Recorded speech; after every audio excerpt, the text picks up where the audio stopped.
1. First, I suppose I should supply some context. I am a workout addict. I love to lift and run. I run about 12 miles a week typically, 3 miles 4 separate days. Every day that I run, I take the same trails that surround the lake in my hometown. These trails are relatively secluded. However, they usually have fellow runners and wanderers scattered throughout most times of the day or the evening. I always run through a particular trail that is my personal favorite. It is very near my home, not even a half-mile away. This past week, my local gym was closed due to renovations, so I filled my week with about twice the amount of running as I could not lift. Because of my sudden increase in running, my tendinitis flared up. I always get overzealous and do that to myself. This will come back into play in a bit. Now, I'm hoping I'm able to describe this little picnic area and make sense. At a certain point, the trail guides you to an adorable picnic area. There are parking spaces and picnic tables equipped with grills scattered throughout the lakeside area. Families are grilling here constantly. It is lovely. Behind a certain table, off in one of the more secluded areas, there is a great little dirt trail leading off to a lovely cliff overlooking the lake. I have hung out here, alone, since childhood, as we always have had a rather safe area. I promise this will be important later. Still with me? I hope that all was clear. I'm so spooked right now. I was finishing up what would be my last run before my tendinitis flare-up, thus forcing me to rest. It was dusk, and I was just about to cross through the adorable park and onward through the trail toward home. When I hit the park, I stopped, thinking I might head toward my beloved hidden trail to take a brief rest on my favorite cliff. I am not one to be paranoid, and I am quite adventurous. But after hours on Let's Not Meet, I decided, maybe not, and picked up my speed.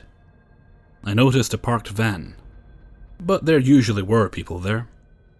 Didn't think much of it, maybe a fisherman, and moved along. So thankful for that. The next day I had such brutal pain from overdoing my workouts that I could hardly walk, let alone run.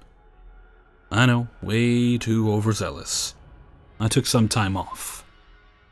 This morning I wake up to a news update from my news app, stating that police are investigating a dismembered, burned female's body, found at the lake a few hours before I had woken up. I opened the article, only to find worse news.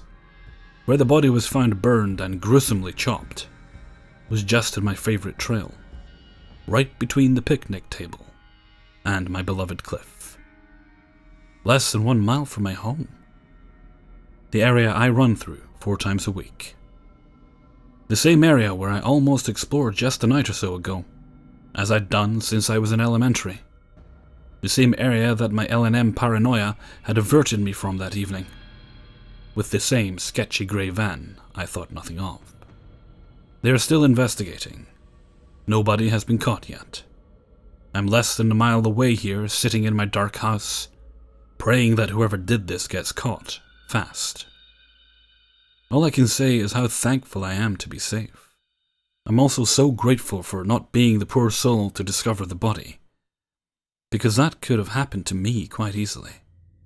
That is how much time I spend up there, and that is how close it is to me. Still do not have any clue if the van was involved, but it seems odd. Especially since I have a couple friends, female, who used to run in the same area, but stopped after weeks of seeing a grey van conveniently driving by each time they ran. I don't think I need to explain why we shouldn't meet, whoever you are, but congrats on making me terrified of my own backyard. I'm scared to look out a window for too long. Update 1. If you click through to the original story, you will find a link to a Fox News story. This confirms the details. Update 2. So far, I have run into a couple along the trails who claim to have smelled burning flesh days before the body was found. The wife happened to have worked at a crematorium. She said the smell is something unlike any other. This made me even more scared as I was running the trails even more so in those days. The police seem to believe it was a man who has fled to Mexico. Update 3. Visited the site today. Ran into an FBI agent, believe it or not. He was very secretive, obviously, but very friendly. He told me to stay alert and safe, as he has a daughter. 2. When I was 19, I went to school to get certified in a certain medical field. I was engaged to my now husband, and we would be getting married in the next year. Classes were held at night, and the first night, I found a seat in the back at a table. Seated at this table was a man in his early 40s. His smile was friendly, so I sat a couple seats down from him. He introduced himself, and we exchanged pleasantries. For the first few weeks, all was fine. We would partner together in class on assignments, and we were both good with the material, so we would get good grades. One night we were in class, and he started complimenting me. My hair, eyes, nails. He touched my hand as he complimented my nails, and I started feeling uncomfortable. I said a simple thank you and ignored anything else he said. As the weeks went on, he started saying inappropriate things about my fiancé. He would say he would love to challenge him in a fight to see who won, though he knew he would. At this point, I started to distance myself and sat at a different table. One night on a break, he invited me to dinner at the most expensive restaurant in town. He said he would love to take me back to his house after and have some drinks. He said I should leave my fiancé and travel with him. He bragged about the amount of money he had. I reminded him I was engaged, and these comments were inappropriate, and to stop with them. He laughed it off like he was joking, but said, okay. That he didn't want to make me feel uncomfortable. The next few weeks, anytime we saw each other, only school-related topics were discussed. I felt at ease again, and figured he was just a man trying his luck with a younger woman, and I'd put a stop to it. On the last night, we had a pretty difficult final test, and we were allowed to leave after. I was the last to finish, and was happy I aced it. In our class, we would walk out the back door to the parking lot. The instructor left through the front door that led to the hallway. I don't know where he was going, and I left out the back. Outside waiting for me was Creepster. I'm not letting you walk to the car by yourself, he said with a smile. Oh, I'm okay, I said back. Come on, I'm parked next to you anyway. At this point, I had no other option. The parking lot was empty except for our cars, and the back door locked from the outside when it shut. I walked, making small talk about the test, trying to get to my car and get it unlocked. When I got there, his car was one space over from mine. His driver's side door was facing my driver's side door.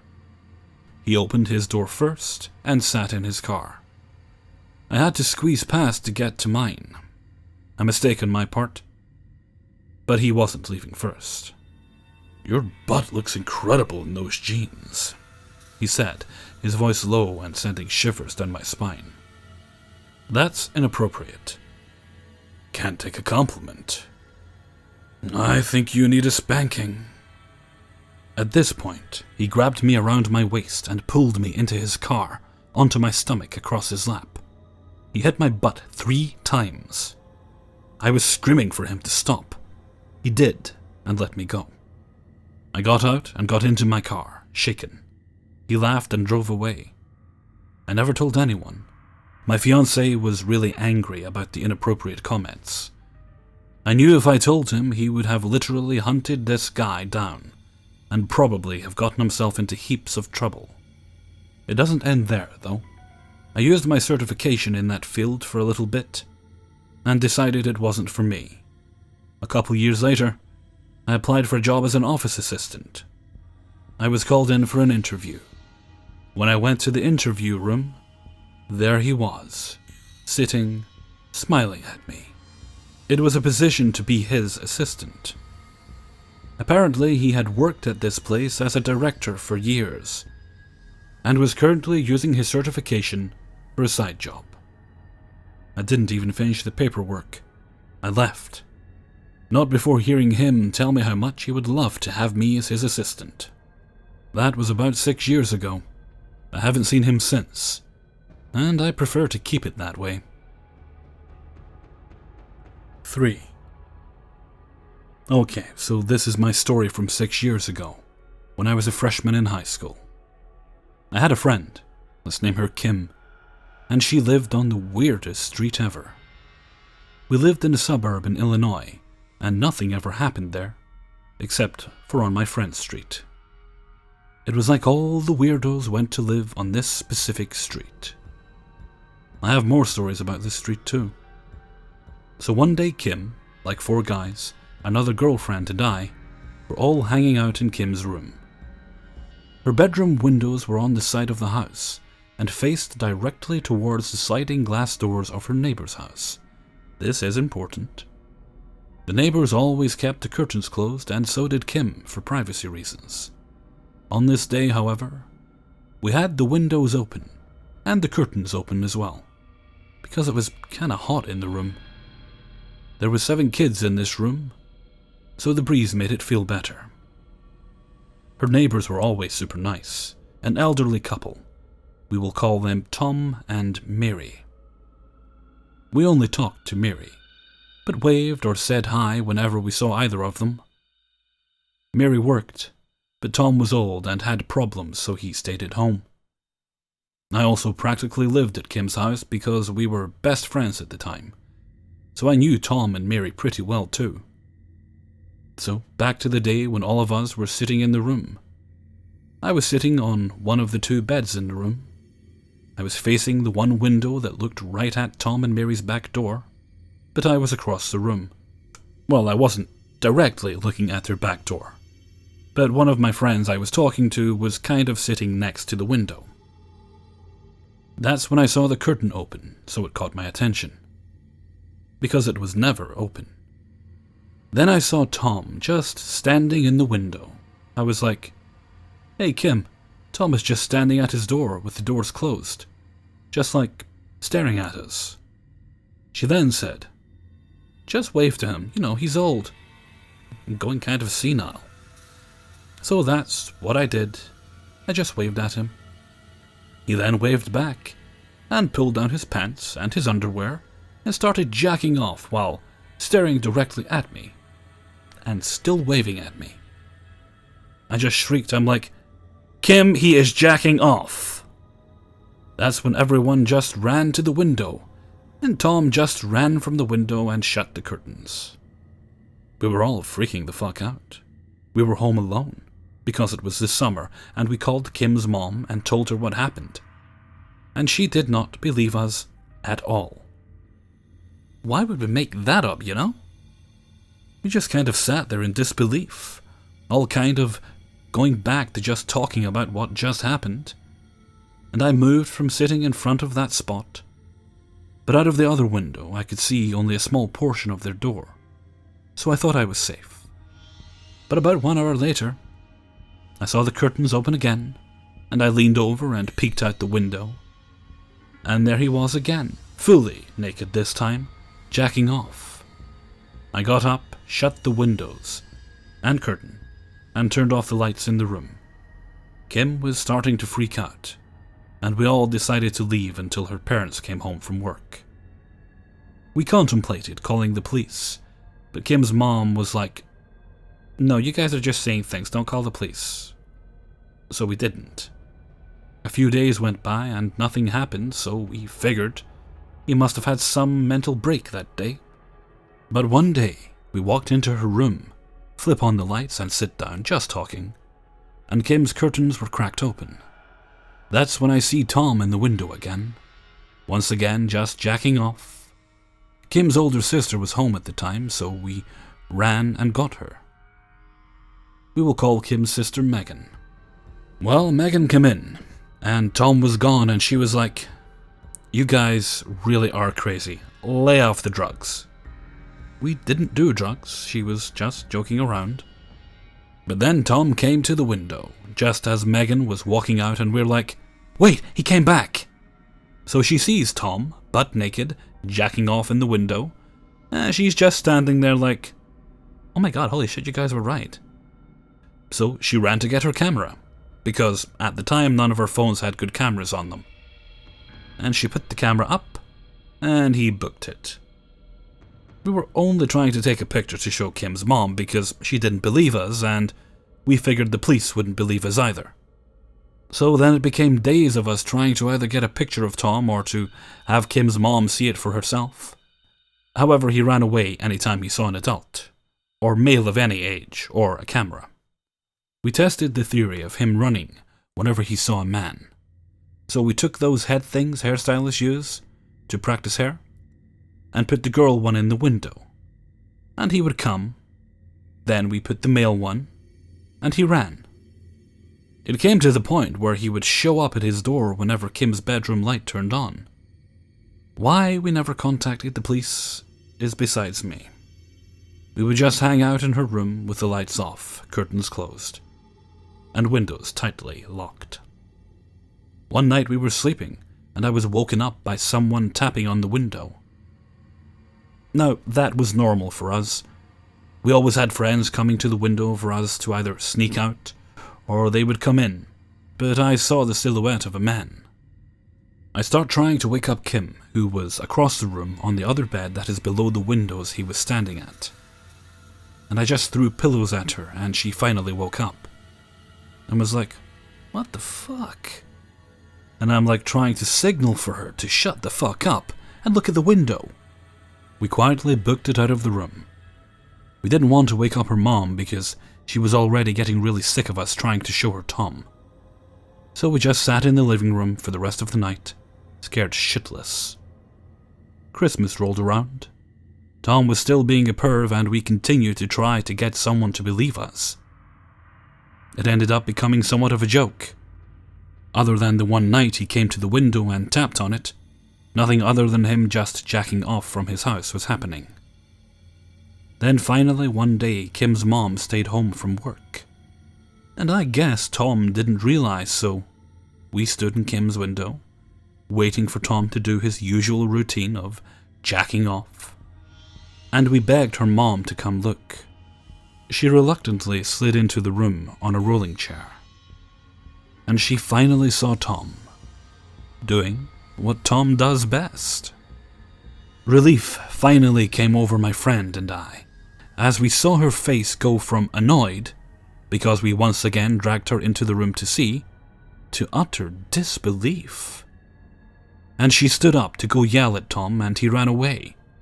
She didn't know what to do. She kept saying we can't call the cops because Tom's wife, Mary, probably has no idea. Because he only did this when she wasn't home. Once Mary came home, Kim's mom walked right over to their house and told Mary about everything. How it's been going on for months and how she didn't believe us. Sadly, Mary just broke down crying, saying he has been having more problems lately, and she had no idea. If she knew this was happening, she would have stopped it. This was extremely uncomfortable for my friend and I. We felt bad for her because she genuinely had no idea. Mary said she would move, but Kim's mom knew that they were tight on money, so she told them not to. We all liked Mary. She was so nice, so we understood why Kim's mom told them not to move. Mary ended up paying for huge bushes to be put in between the houses and put up her own camera to watch the door. Since then, he never did it again. At least, not to my knowledge. Some of the neighbors found out because Kim's mom likes to gossip, and we found out that we weren't the only ones he did this to. He used to do it to the single mom with 2 young kids across the street. He would stand in front of the window and jack off whenever she came home. It freaked her out so much, she moved across town, but still talked to Kim's mom. Kim and I were still friends for years after, but we don't talk anymore. Just kind of drifted away, so I don't know how Tom and Mary are doing, or if he is even still alive. He was super old, and actually had tumors in his brain, That's why they think he did that perverted stuff to us. I never actually talked to Tom. Just a wave here and there before the whole ordeal. So Tom, please let's not ever actually meet. Hey everyone, Hellfreezer here, and thank you very much for listening to 3 True Scary Stories, episode 124. I will of course remind you that the name of the channel is Hellfreezer. Please check that is the channel you're watching it on, and that no other channel has permission to repost my videos for any reason. I am not affiliated with any other channels. I would of course like to extend my thanks to the individuals who allowed me to use their stories. It is very much appreciated. I'd like to say I'm very happy that I've never experienced a pervert like Tom. I have experienced many perverts online, just not in real life, something for which I'm very thankful. Okay, we're at Monday now, so tomorrow will be subscriber stories, and Wednesday will be 3 True Scary Stories. I'm thinking I might be able to get a glitch video up by Thursday. I'm more than good for paranormal on Friday, and I will try for but not promise a TIFU on Saturday. And I'd also really, if I get time, because I'm kind of swamped with videos every day, if I get time I'll try and record a few fairy tales, maybe no sleeper creepypastas. I'm not overly fond of creepypastas, but we'll see. I do actually have one no sleep story that a Reddit user allowed me to use. I've recorded it, I just need to edit it and upload it, so that might appear as a bonus video, and I might try and get some more material done as bonuses. Right now I'm actually thinking whether or not I want to do anything for Halloween. I mean, obviously that will be a paranormal video if I do. It's just a matter of how long I want to make it and how many stories I can source. We'll see what I can do. Okay, so with that I think I'm going to leave you now. So until next time, thank you very much for listening, and take very good care of yourselves.